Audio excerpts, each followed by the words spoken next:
तो हम पढ़ रहे थे संगोष्ठी विधि के जो लाभ होते हैं। संगोष्ठी जो सेमिनार मेथड और टीचिंग का मेथड है, तो उसके जो लाभ होते हैं उसके बारे में हम पढ़ रहे थे।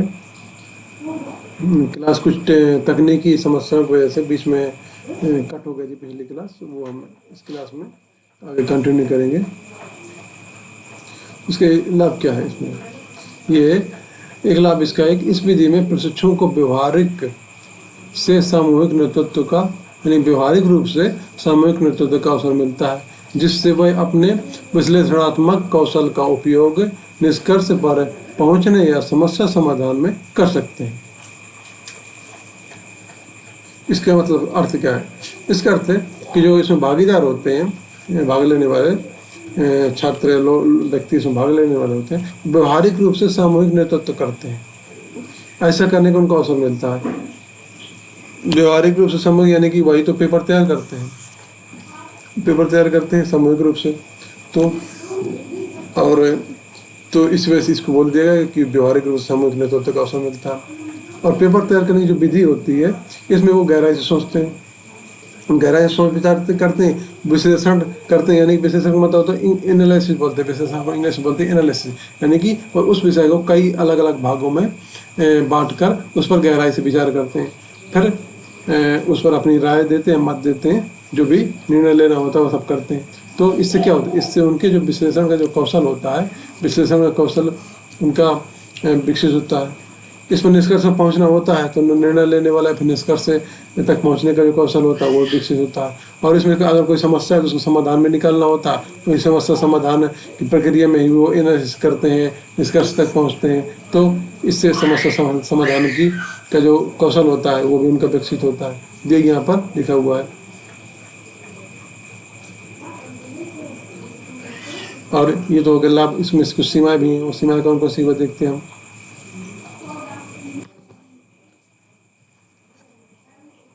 इसमें एक ही सीमा ये है कि इस विधि में काफ़ी समय लगता है, क्योंकि इसमें जैसे कि मैंने बताया इसके लाभ में कि इसमें ये जिस विषय पर पेपर तैयार करना होता है उस विषय को अलग अलग भागों में बांट कर उसका एनालिसिस करते हैं, यानी गहराई से विचार करते हैं, तो टाइम लगेगा। और जब गहराई से विचार करेंगे अलग अलग भागों में बांट कर, तो अपने दिमाग का इस्तेमाल करेंगे। दिमाग का इस्तेमाल करेंगे तो जो इनको जो मानसिक समस्या यानी कि मानसिक तनाव है वो भी हो सकता है। तो यहीं पर यही लिखा हुआ है कि इस विधि में काफ़ी समय लगता है और सहभागियों के लिए मानसिक तनाव का कारण भी बन सकती है। यानी ये विधि उन्हें इनकी मानसिक तनाव का कारण बन सकती है, क्योंकि उसमें काफ़ी सोच विचार करना पड़ता है। और टाइम टेकिंग भी जो है कि इसमें बहुत है, क्योंकि इसमें बहुत विस्तार से सोच विचार हो रहा है और कई लोग सोच विचार कर रहे हैं, तो ये समय लग रहा है ज़्यादा। तो ये जो मुख्य रूप से एक संगोष्ठी विधि की या सेमिनार मेथड की एक सीमा हो गई। ठीक है। और अगली विधि कौन सी है? अगली विधि देखेंगे। अगली विधि है पैनल चर्चा। अगली विधि है पैनल चर्चा या इंग्लिश में पैनल डिस्कशन।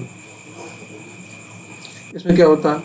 इसमें जो है 6-7 व्यक्तियों का समूह होता है और उस समूह में कोई एक मुद्दा दे दिया जाता है। ऐसा मुद्दा जो प्रासंगिक हो, प्रासंगिक मतलब वर्तमान समस्याओं से संबंधित हो, ऐसा मुद्दा दे दिया जाता है और उस पर चर्चा किया जाता है।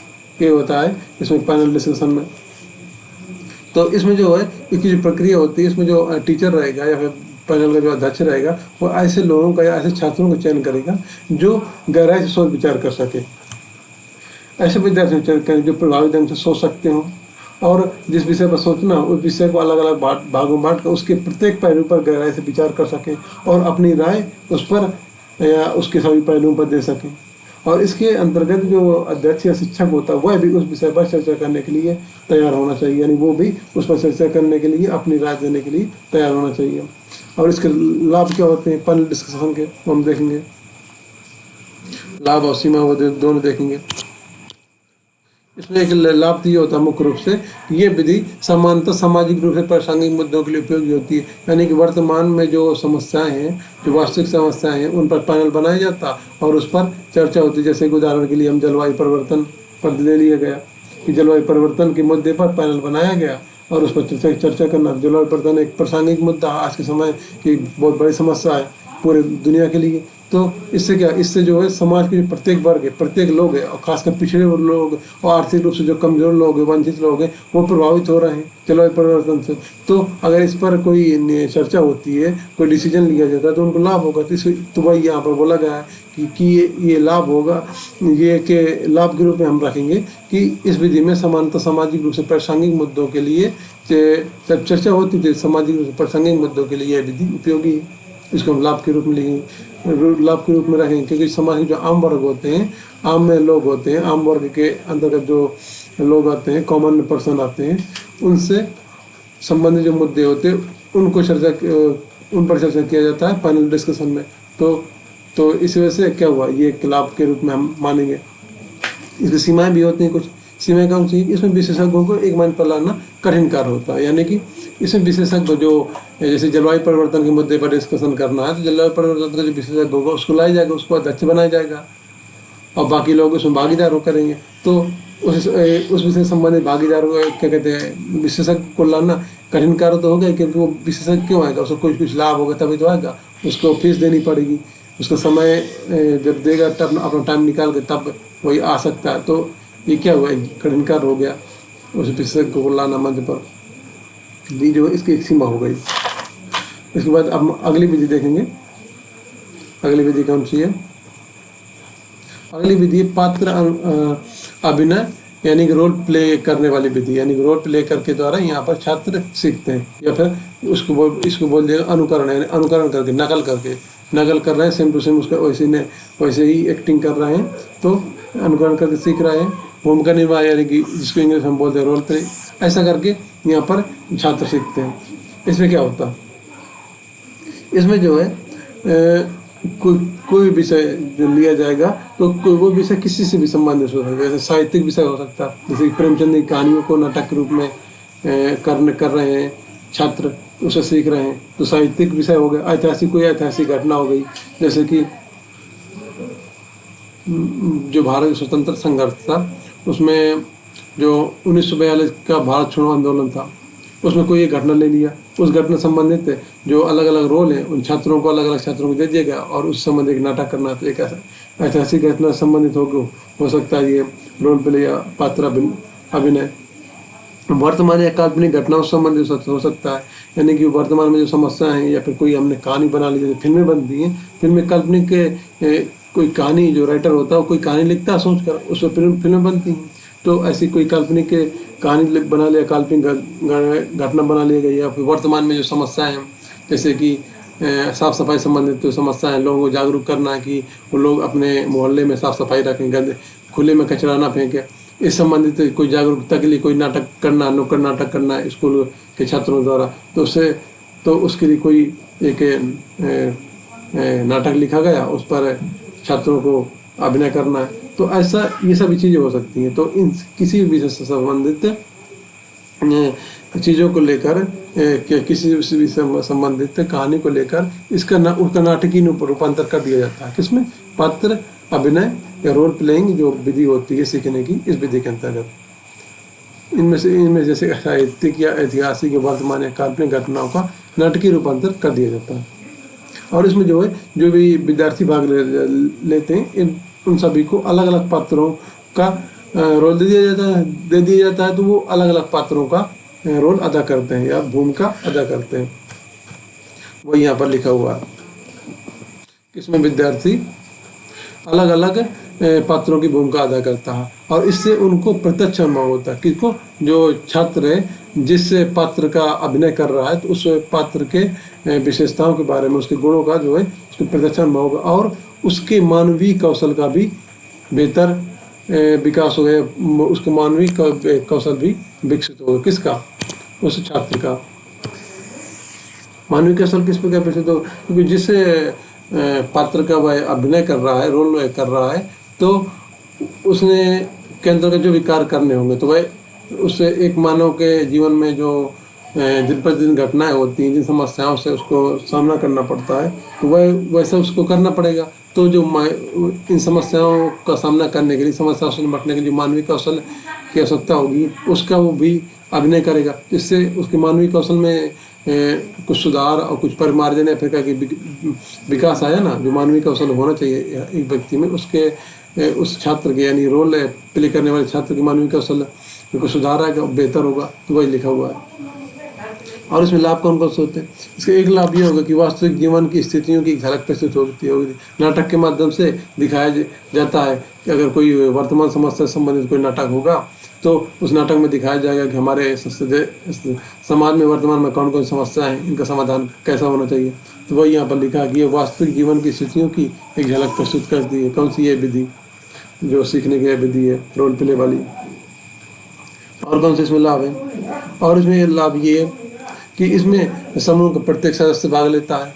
जो समूह का प्रत्येक सदस्य भाग लेगा तो वैसे उसकी सहभागिता से जो टीचिंग में जो फायदा होता है कि टीचिंग में क्या होता है, सभी लोगों को भाग लेना चाहिए, तभी प्रभावपूर्ण टीचिंग होती है। वो इसमें लाभ हो कि उसमें सभी लोग सहभाग करेंगे। तो यही लिखा हुआ कि यह विधि समूह के प्रत्येक सदस्य की सहभागिता बल देती है, जो कि जरूरी है एक अच्छी टीचिंग के लिए, एक अच्छी लर्निंग टीचिंग प्रोसेस के लिए। और इसमें लाभ यह है कि इस विधि में तुरंत प्रतिपुष्टि, तुरंत फीडबैक मिल जाता है। प्रतिपुष्टि का मतलब होता है फीडबैक।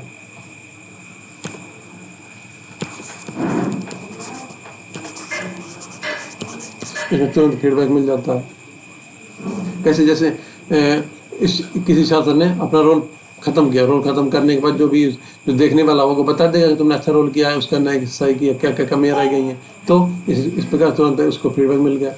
और इसमें क्या कौन सा लाभ है कि ये जो विधि है निर्णय लेने, समस्या समाधान करने और वार्तालाप करने से संबंधित है। जो कार्यदक्षता से संबंधित जो चीज़ें होती हैं, जो कार्यदक्षता संबंधी कौशल होते हैं, इन सभी चीज़ों से संबंधित कौशलों का विकास होता है इस विधि में।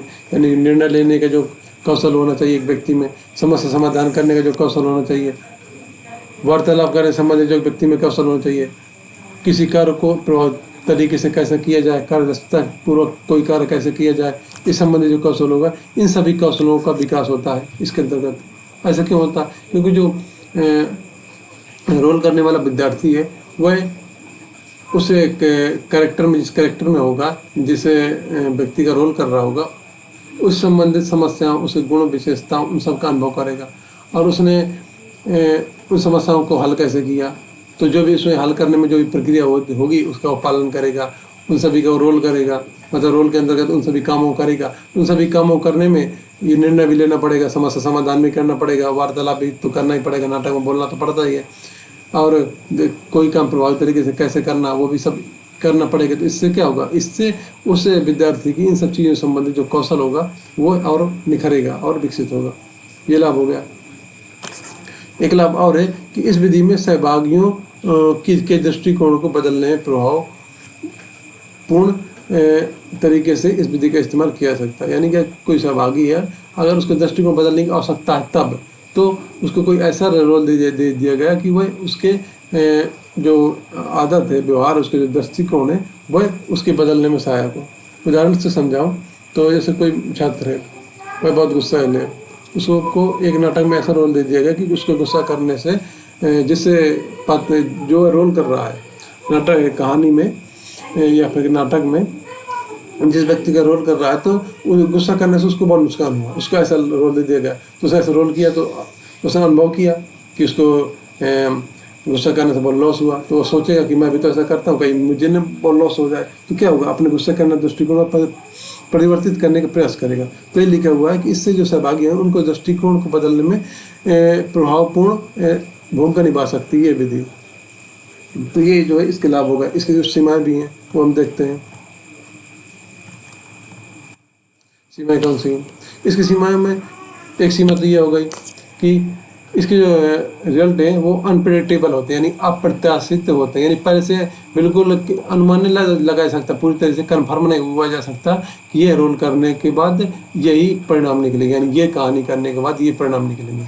जैसे कि समाज को जागरूक करने के लिए, समाज समस्याओं पर जागरूकता फैलाने के लिए स्कूल के विद्यार्थियों द्वारा कोई नाटक किया गया, जरूरी थोड़ी कि इससे समाज में जागरूकता आ जाए, आ भी सकती नहीं वह सकती। तो यही लिखा हुआ कि इससे परिणाम होते हैं वो अप्रत्याशित होते हैं, यानी इंग्लिश में अनप्रेडिक्टेबल होते हैं। यानी परिणामों को पहले से पता नहीं लगाया सकता क्या हो सकते हैं। जो हमने सोचा वो भी परिणाम हो सकते हैं, जो हमने नहीं सोचा वो भी परिणाम हो सकते हैं। तो ये एक सीमा हो गई। अगली सीमा क्या है?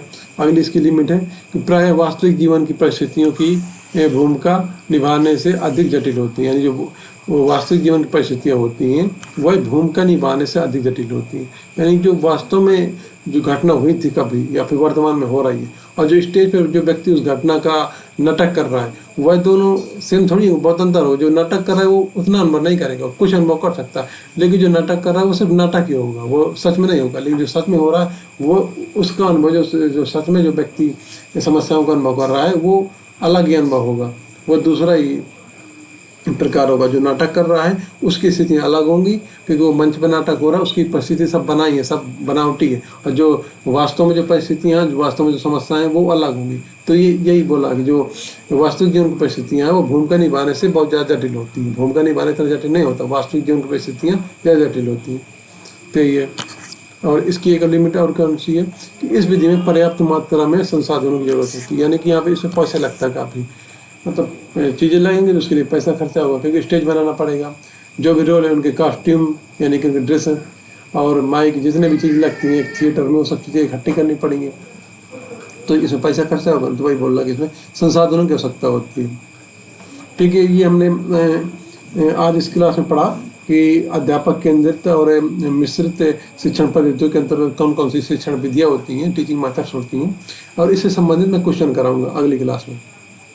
क्योंकि हम जो पढ़ रहे हैं क्वेश्चन कराऊंगा तो इससे क्या होगा, मूल्यांकन होगा, यानी कि फीडबैक मिलेगा मुझे कि आप लोग ठीक से पढ़ रहे हैं कि नहीं पढ़ रहे हैं, आपसे क्वेश्चन बन रहा है कि नहीं बन रहा है। तो यही पढ़ाने का तरीका है मेरा कि मैं पहले थ्योरी पढ़ाऊंगा, उसके बाद क्वेश्चन कराऊंगा, और ऐसे ही करते करते हम पूरा इसका जो पेपर 1 का नेट जीआर आपका जो पेपर 1 है उसका पूरा सिलेबस हम करेंगे। तो ठीक है, इस क्लास में यहीं तक। हाँ, सभी लोग टेलीग्राम ग्रुप जरूर ज्वाइन कर लेना।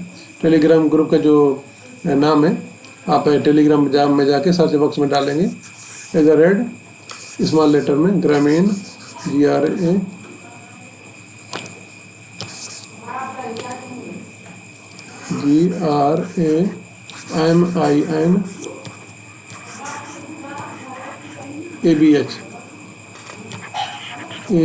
सब स्मॉल लेटर में रहेगा, H सबको स्मॉल लेटर में लिखना बिना स्पेस के, ग्रामीण ABH सबको मिला के एक साथ। और तो इस ग्रुप का, और इस ये जो लिंक हो गई ग्रुप का नाम है ग्रामीण अभ्युदय UGC, ग्रामीण अभ्युदय UGC। UGC का मतलब यूनिवर्सिटी ग्रांट कमीशन जो का जो शॉर्ट फॉर्म है UGC, जो कि इस एग्जाम को कराती है।